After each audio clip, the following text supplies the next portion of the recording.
Aleluia. Meu Pai, meu Senhor e Salvador Jesus Cristo e o Santo Espírito da Verdade, nós os cumprimentamos com a paz do Senhor. Estou muito feliz e honrado em estar aqui com os amados, para servir o nosso Deus na beleza de Tua santidade. E dizer para os irmãos aqui do Mapim que estamos à disposição, tanto eu como minha esposa, para ajudarmos no que precisar. E que Cristo Jesus possa estar abençoando cada um dos amados. Amém? Abra a palavra do Senhor, Evangelho de Lucas, capítulo 5. Lucas, capítulo 5.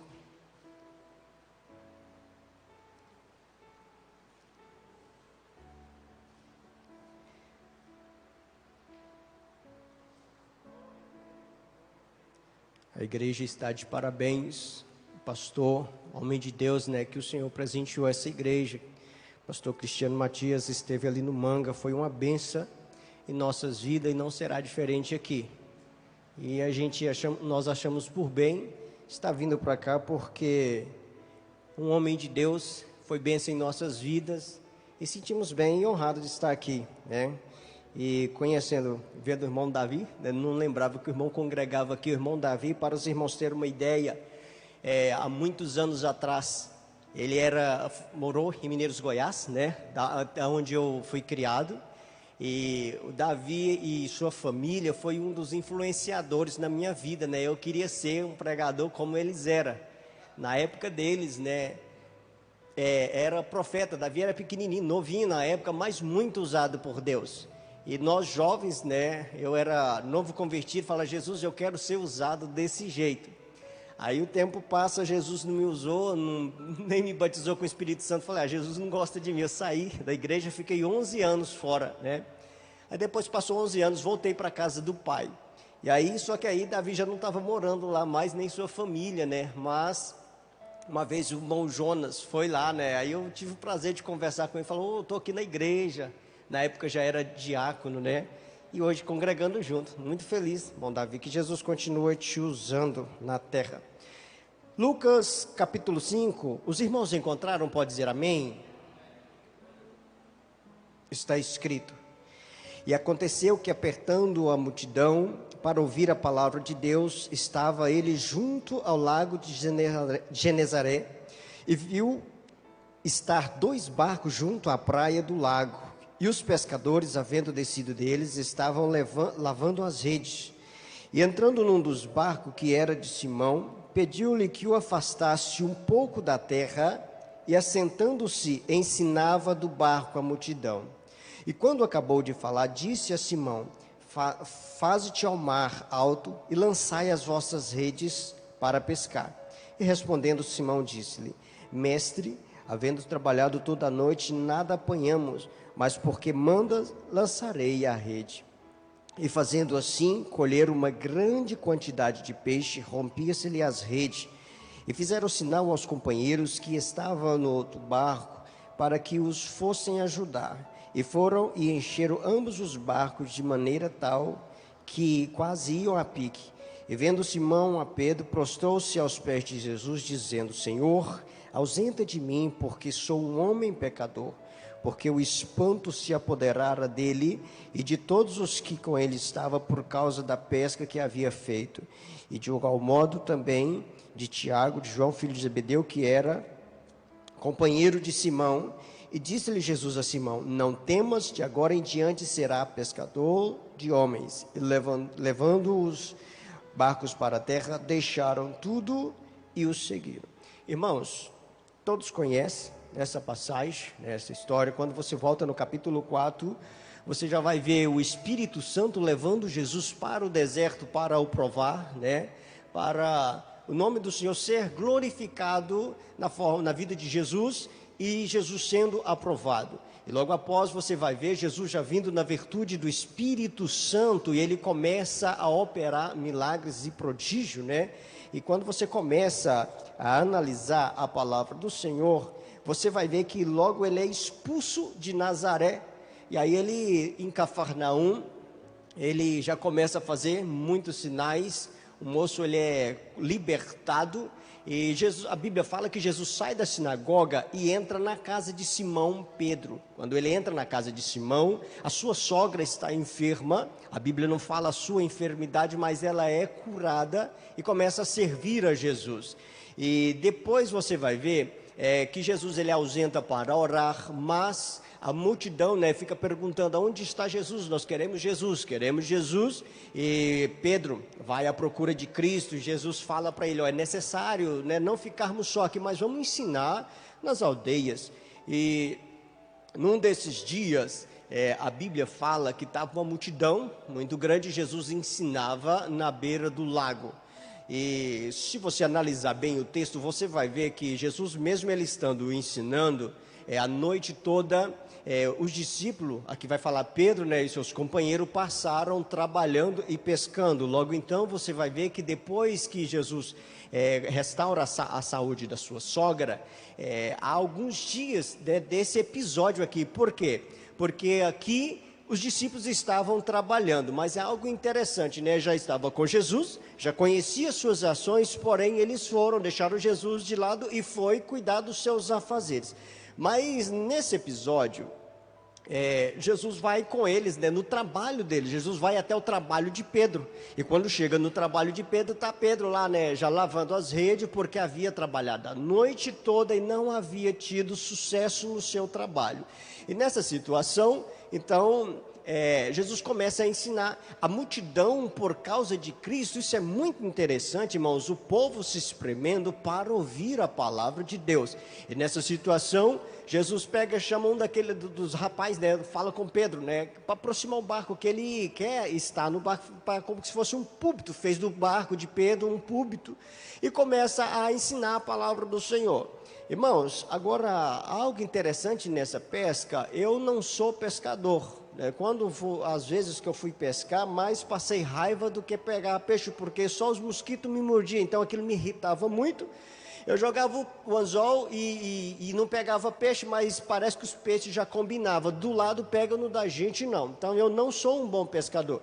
Mas qualquer um sabe que peixe não gosta de muito barulho. Agora imagina, irmãos, Jesus está ensinando, e depois que termina o seu sermão, o culto, ele pega e fala para os discípulos: olha, joga agora a rede do lado direito. E Pedro, algumas pessoas ironizam, porque ele passou o tempo todo, mas ele justifica, trabalhamos a noite toda e não pegamos nada, mas sobre o que o Senhor está falando, sobre a tua palavra, ele lançou. E os irmãos conhecem a surpresa. Irmãos, isso marcou o ministério de Pedro. Por quê? Porque ele reconhece a sua falha. E ele fala assim: eu sou homem imundo, sou homem pecador. E para acontecer um negócio desse, o Senhor não é qualquer pessoa. Afasta de mim, Senhor. Aí Jesus vai e fala para ele assim: não, meu filho, a partir de hoje tu serás um pescador de almas, de homens. E a partir de então Jesus começa a fazer algo extraordinário junto com Pedro. Você vai ver algumas maravilhas. Por exemplo, Jesus ressuscitando o filho da viúva de Naim, algo extraordinário. O apóstolo Pedro viu o Senhor Jesus multiplicar os pães para muitas pessoas, quase 5.000 homens, fora mulheres e crianças. Jesus experimentou o milagre de andar sobre as águas, o único discípulo que experimentou isso. Por quê? Porque ele começou a ter uma amizade com o Senhor Jesus, ao ponto dele reconhecer que ele daria a sua vida por causa de Cristo, por causa do sentimento que ele sentia na sua alma por Cristo. Então o apóstolo Pedro, ele começou a ter umas experiências muito fortes com Jesus, e Jesus o encabeça, deixa ele como que responsável dos seus irmãos, tanto que você vai ver sempre alguma liderança que Jesus refere à igreja, sempre o apóstolo Pedro é o que vai estar na frente, ele é o que está na direção. Então o apóstolo Pedro esteve no Monte da Transfiguração. Mas, irmãos, tudo isso era quando Jesus estava curando, operando junto com ele, ensinando. Ele estava tocando em Cristo, então Cristo era real para ele. Então aquela fé ficou muito viva para Pedro. Por quê? Porque ele vivia com Jesus. O tempo passa, há quase 3 anos, há 3 anos e meio, junto na escola com Cristo. Um belo dia, por volta das 3 horas da tarde, está lá o seu mentor, o homem que te inspirou. O Senhor Jesus está pendurado no madeiro. Então aquilo dali, irmão, trouxe frustração para todos os discípulos. Por quê? Porque cada um foi para o seu mundo. Eles abandonaram o Senhor Jesus. Então, enquanto eles estavam com Cristo, né, o apóstolo Pedro até um dia ele falou assim: ô Senhor, o negócio tá bom, vamos fazer uma cabana para o Senhor aqui, por causa do momento de tanta glória, né? Depois Jesus fala que ia morrer, Pedro fala: não, Senhor, de modo nenhum. Por quê? Porque estava funcionando o ministério de Cristo. Mas Jesus cumpriu tudo aquilo que ele havia dito para o apóstolo Pedro. E o apóstolo Pedro não esperava, ele não estava preparado para conviver sem a presença real de Jesus. Mas Jesus estava treinando os seus discípulos não para estar todos os dias. Ele mesmo disse: ó geração, até quando eu estarei com vocês? Ele estava querendo dizer: até quando eu vou ter que fazer as coisas por vocês, porque é vocês que têm que fazer sem mim. Então, irmãos, quando ele olha naquele dia, vê o seu Senhor que está lá de pendurado no madeiro, há uma frustração, tanto que ele se tranca em um quarto e fica até um certo tempo, que o apóstolo Pedro ele tem uma brilhante ideia: eu vou voltar a pescar. Se você pegar João capítulo 21, vai contar esse episódio. Então ele abandona o projeto que era para ser pescador de homem e volta a pescar peixe. Por que esta mensagem? Porque o Senhor quer conversar conosco, irmão, porque nós estamos vivendo em época em que parece que Jesus não está manifestando certos sinais como manifestava há um tempo atrás. Muitas pessoas acostumaram com um certo tipo de culto, uma certa forma de se lidar com as situações, porque Cristo, né, poupava, preservava, porque nós fomos privilegiados, principalmente aqui no Brasil, de ter essa liberdade de cultuar, ter a liberdade de fazer a obra de Deus e não ter nenhuma oposição. Porém, as coisas estão ficando diferentes, mas o Senhor quer que entendamos, assim como ocorreu na vida de Pedro. Ele tem um chamado para cada um de nós. O que Pedro, irmãos, ele entendeu depois que ele tem o último encontro com Cristo sobre essa situação. Você vai ver lá em capítulo 21 de João, quando ele acontece aquela pesca maravilhosa novamente, aí ele reconhece tudo aquilo que aconteceu. Por quê? Porque o Senhor nos chamou para um propósito, irmãos, mas o que nós temos que entender, que é o que está acontecendo em nossa volta, não pode afetar a forma que eu vejo o Senhor, porque o Senhor está comigo, está com você. Ele prometeu estar conosco todos os dias. Esse todos os dias não era só na bonança, nas adversidades também. Se passar pelo fogo, Ele vai estar lá. A água não vai afogar, mas Ele vai estar lá junto conosco. Nós temos que entender, estamos vivendo em dias maus, mas o Senhor continua o mesmo Pai fiel, que cuida dos seus filhos, e Ele tem um propósito para cada um de nós, porque Ele ainda não arrebatou a igreja. Irmãos, apóstolo Pedro, quando ele pega aqueles peixes, ele se alegra muito. Mas só que aí depois, se você analisar, aquilo foi um milagre que ocorreu na vida dele, como outros vários milagres aconteceu. Isso acontece na vida de muitas pessoas hoje em dia. Por quê? Eu não sei se você já passou alguma adversidade, eu já passei por várias adversidades. Mas quando você está na adversidade, você fala: meu Deus, agora eu vou morrer, Pai, me socorre. Há pessoas que fazem propósitos ao Senhor: Pai, se o Senhor fazer isso, eu vou fazer tal coisa. Aí passa no outro dia, o Senhor resolve aquela situação. Mas só que aquilo ali foi uma experiência, irmão. E experiências são coisas que o Senhor permite para a edificação da nossa fé. Experiência é necessário. A adversidade vem para gerar experiência em nossas vidas. Aí, irmãos, aquela bênção dos peixes, quando Pedro vê aquilo, ele larga os peixes e vai para o encontro de Cristo, porque o milagre não era os peixes, o milagre era a palavra do Senhor. O milagre era a presença de Cristo, Cristo vivo. Então hoje, irmão, nós estamos vivendo em época que muitas pessoas estão perdendo a fé na palavra do Senhor, porque o que faz diferença, irmão, não é o que estamos vendo, não é o problema. O que faz a diferença é a palavra em Cristo. É isso que o Senhor quer que entendamos. Ele é fiel. Ronto io soe marcohem bedio suito orpando di solor caine fio rojos. Por que então que está acontecendo tantas coisas em nossas vidas, irmão? Esquece as coisas que estão ocorrendo. O nosso Senhor continua o mesmo. Ele quer que entendamos que assim como Ele já cuidou de todas as adversidades, Ele vai continuar. Vai vir a adversidade, mas o Senhor está conosco. Vai vir a adversidade, Ele vai jogar por terra. Isso não para crente não, irmão. A morte não para crente, porque nós temos uma promessa. Somos eleitos. O Senhor quer que continuamos a boa obra. E a obra depende de mim e de você. Precisamos continuar firmes. Irmãos, está vindo muita notícia que muita gente está espantando e esquecendo das verdadeiras notícias que continuam as mesmas. Jesus Cristo é fiel e poderoso. Nós temos que entender, irmãos, que não é os milagres que vai fazer o aproximar de Deus. É você aproximar de Deus que vai gerar os milagres. E quando a gente entender isso, nós não vamos temer nenhuma pandemia, nem nada pode nos parar, irmãos, e causar pânico. Porque há muitas pessoas, eu não estou dizendo para você agir de uma forma irresponsável, claro que tem que cuidar. O vírus mata e mata mesmo, mas porém o nosso Deus, Ele é fiel e Ele continua cuidando de todas as coisas. Se eu e você tiver que morrer pelo vírus, a propósito do papai, ninguém vai escapar, mas se Ele não quiser que socorra, não precisa ficar com medo. Então, irmãos, tudo é para a honra e glória do nome dEle. O Senhor sabe o que está fazendo. Eu fico observando, no decorrer da história, quantos episódios já aconteceram, e o Senhor continua sendo o mesmo. O Senhor continua cuidando dos seus fiéis. Os propósitos do Senhor continuam acontecendo na minha e na sua vida.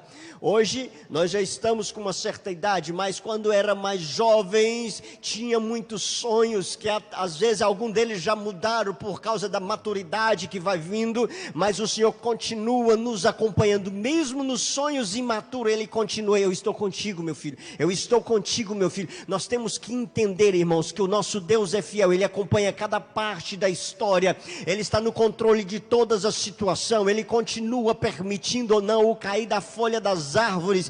Ele continua cuidando dos seus fiéis, dos seus servos. Ele continua dando alimentação para os corvos, cuidando dos leões. Ele continua cuidando dos homens na terra. O nosso Deus é fiel. Quando você entende isso, irmão, nada pode me abalar, nada pode nos frustrar, porque nós estamos debaixo da potente mão do Todo-Poderoso. O Senhor é fiel. Nós temos que entender, irmãos, que a história continua.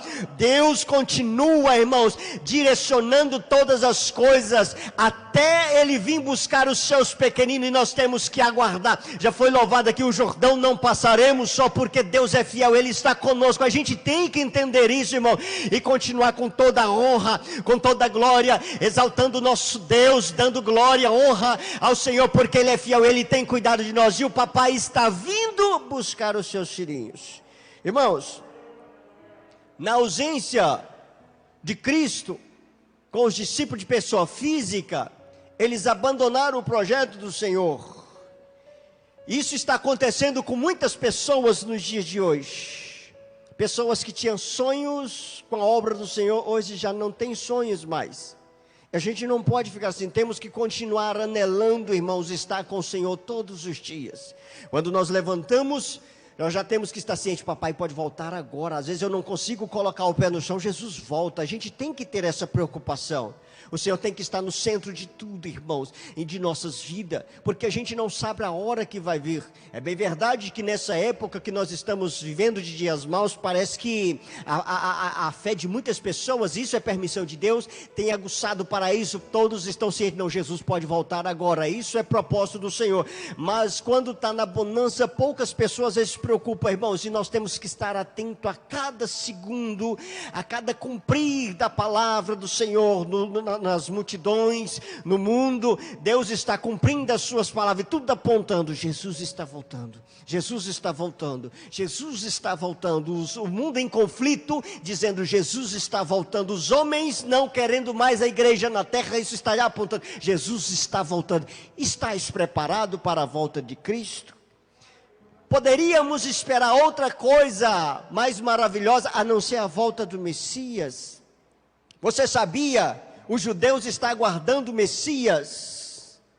Os muçulmanos estão aguardando o profeta ou o Messias.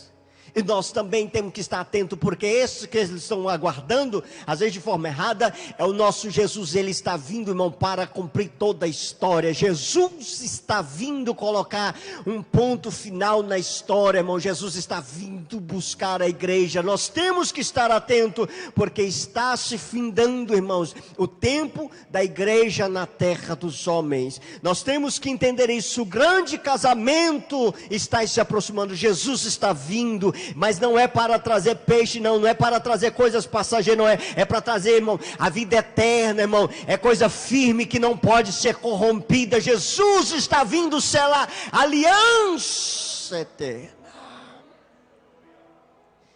Apóstolo Paulo, escrevendo para os irmãos da Tessalônica, que estavam com medo, dos irmãos que estavam morrendo, será que não vai participar do arrebatamento da igreja? Ele pegou e falou assim: olha, que sirva de consolação a palavra da volta do Filho de Deus, o arrebatamento. Isso é um consolo da igreja, irmãos, e nós temos que estar atentos, amém? Vamos orar, coloque de pé, por favor.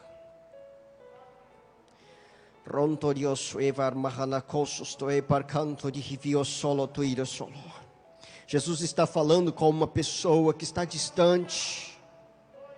Você está passando por muitas provações, e o Senhor manda dizer para te aquieta, porque Ele é um Deus que aquieta a tempestade. Ele está entrando nessa tua causa. Esses papéis aí não precisa ficar preocupado, o homem não quer assinar, mas Deus está entrando na tua causa. Deus é fiel, Ele está cuidando de ti neste momento, não preocupa. Deus, Ele está entrando com providência nessa tua causa. Papai está trazendo saúde para um dos que está aqui neste momento na igreja. Ele não está aqui, mas o papai está visitando lá, a sua mão curadora está arrancando toda a bactéria daquele organismo. Deus continua fazendo as proezas. Deus é fiel e continua operando sinais no meio do teu povo. Paizinho, Criador dos céus e da terra, estamos aqui, papai, porque o Senhor permitiu. Obrigado, meu pai, por este calor, meu pai, estar reunido entre meus irmãozinhos, meu pai. Continua, meu pai, cuidando dos teus filhinhos, papai. Pai santo, Deus bendito, aqui tem pessoas, meu pai, que está passando por adversidade, meu pai. Papai, precisa de um socorro urgente. Entra com providência na vida dos teus filhos, meu pai. Papai, quem está aí do outro lado na internet também está precisando. Amado Espírito Santo, só o Senhor pode fazer a maravilha no meio dos teus filhos. Entra com providência neste momento, Pai Santo. Quantos homens de Deus que estão passando por dificuldade, meu Pai, por causa da saúde, meu Pai. Restaura, meu Pai, o vigor físico deles, meu Pai. Continua trazendo saúde física, meu Pai. Santo Deus de Israel, obrigado por cada irmão aqui da igreja. Continua guardando teus filhos, o pastor e tua família, meu Pai. Cada membro dessa igreja, meu Pai, continua com tuas mãos estendidas. Paizinho, obrigado por mais uma vez estar diante da tua face, falando de tua palavra. Amado Espírito Santo, obrigado por mais uma vez ajudar esse pedaço de barro para a honra e glória do nome de Jesus.